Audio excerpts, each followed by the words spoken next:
2008 में हम लोग चंद्रयान 1 लाए, 2019 में चंद्रयान 2, 23 में आया चंद्रयान 3। स्पेस एक इलॉन मस्क की कंपनी दोबारा यूज करने लगी। हम लोग का जो रॉकेट है ले गया हेलीकॉप्टर ऊंचाई पे, वहीं ले जाके छोड़ दिया। तुरंत यहाँ से दाहिने बाएं लेफ्ट राइट करके कदम ताल तुरंत पैराशूट खोल दिया। यहाँ जब हम चांद पे जा सकते हैं तो फिर चीन कितना दूर है। हाल ही में नासा ने अपने किस मिशन के लिए पहली महिला तथा अश्वेत पुरुष का चयन किया है?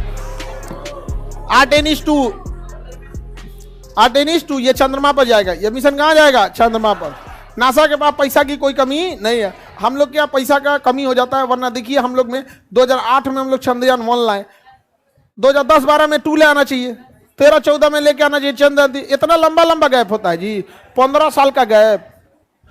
आप खुद सोचिए, 15 साल का गैप होता है। 2008 में चंद्रयान 1 जबकि सक्सेस हो गया था, 2019 में चंद्रयान 2, 23 में आया चंद्रयान 3। खैर ये तो जल्दी आ गया। चंद्रयान 2 और 3 में दिक्कत उतना नहीं हुआ, लेकिन चंद्रयान 1 और 2 के बीच में 10 साल का गैप। सोचिए 10 साल का गैप होना चाहिए जी। जितना जल्दी एग्रेसिव रहिएगा उतना फायदा होगा। जो आगे निकल गया वही रूल करेगा। अंतरिक्ष में जो आगे निकल गया वही रूल करेगा। देखिए रॉकेट जो होते हैं ना, वो महंगे इसलिए हो जाते हैं कि वो लौट के नहीं आते हैं। सपोज कीजिए आप एक हवाई जहाज से पटना से दिल्ली जा रहे हैं, लेकिन वो हवाई जहाज बस एक ही बार यूज हो सकता है। आप अंदाजा लगाइए किराया कितना महंगा होगा। वो बार बार यूज होता है, दिन भर में 5 शहर की कम से कम उड़ान भरता है। दिल्ली से उड़ के आता है पटना, फिर वापस पटना से जाता है दिल्ली, दिल्ली से चल गया कोलकाता, कोलकाता से वापस आया पटना, पटना से फिर गया दिल्ली, साफ सफाई हुआ, तनी आराम किया, फिर उसको रख दिया यहाँ पर।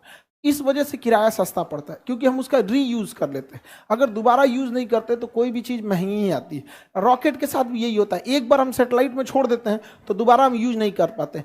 स्पेस एक इलॉन मस्क की कंपनी दोबारा यूज करने लगी। वो छोड़ के आता है रॉकेट, फिर रॉकेट आके लैंड हो जाता है, उसमें फिर ईंधन वगैरह भर दीजिए, पेंट वगैरह साफ सफाई करके दोबारा यूज कर लीजिए यहाँ, तो सस्ता हो जाता है। तो इसरो ने भी इसको सिस्टम को लॉन्च किया, लेकिन दोनों में अंतर है। उसका जो रॉकेट है इलॉन मस्क का, वो खड़े उतर जाता है इससे, जिस वजह से उसमें एक्सीडेंट की संभावनाएं ज़्यादा होती है। लेकिन उन सोचो पैसा वाला देश है सब। हम लोग का जो रॉकेट है वो रॉकेट को ऐसे छोड़ देगा अंतरिक्ष में, उसके ऊपर सैटेलाइट लगा दिया जाता है, जाएगा अंतरिक्ष में छोड़ देगा, और छोड़ने के बाद वो 2 पार्ट में होगा। एक पार्ट अंतरिक्ष में चला जाएगा, वो तो खराब होना ही होना है, और जो नीचे वाला पार्ट है वो छोड़ने के बाद वापस आएगा और जहाज की तरह क्या होगा, लैंड करेगा।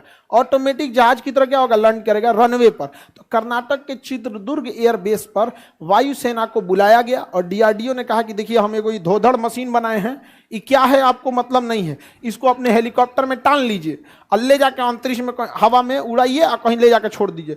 ले गया हेलीकॉप्टर ऊंचाई पे और वहीं ले जाके छोड़ दिया। पूछ रहा है कि टूटे फूटेगा नहीं, तो कह रहा है अरे आप छोड़िए ना जी, टूटे फूटेगा नहीं।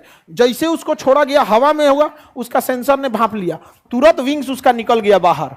विंग्स क्या हो गया, बाहर निकल गया। उसका ऑटो पायलट तुरंत GPS से कनेक्ट हो गया कि हमको जाना कहाँ है। उसको बता दिया गया था, पहले ही गूगल मैप दे दिया गया था, इधर मुड़ो। उसका मुंह वो पट्टी करके छोड़ी थी इसरो एयरफोर्स, तुरंत घूम गया, उन्हें नहीं जी इन्हें जाना है यहाँ पे। तुरंत यहाँ से दाहिने बाएं लेफ्ट राइट करके कदम ताल चाल धीमा करके एयरपोर्ट से लाइन अप कर लिया और अपना चक्का बाहर निकाल दिया और उतर गया एयरपोर्ट पर।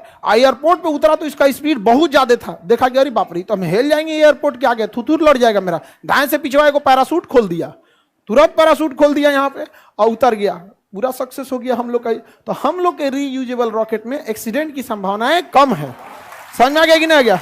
तो देखिए जरूरत के हिसाब से हम लोग के पास क्या है ना कि अगर ज्यादा पैसा लॉस होगा ना तो फिर जो मंत्रिमंडल है या जो सरकार है वो इसरो को लगेगा कि अरे यार इस पे पैसा बहुत बर्बाद हो रहा है, तो वो लोग भी उसी हिसाब से सोचते हैं। समझ में आ गया कि नहीं आ गया? तो किसके सहयोग से हुआ है? एयरफोर्स ने चिनूक हेलीकॉप्टर में लादा और टांग गिरा दिया उसको। एयरफोर्स वाला परेशान थे कौन ची गिरवा रहा है हमसे, लेकिन बाद में क्या हो गया, सक्सेस हो गया यहाँ पर।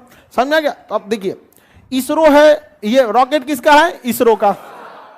हथियार बनाती है DRDO, लॉन्चिंग के लिए किसे बुलाइए? एयरफोर्स।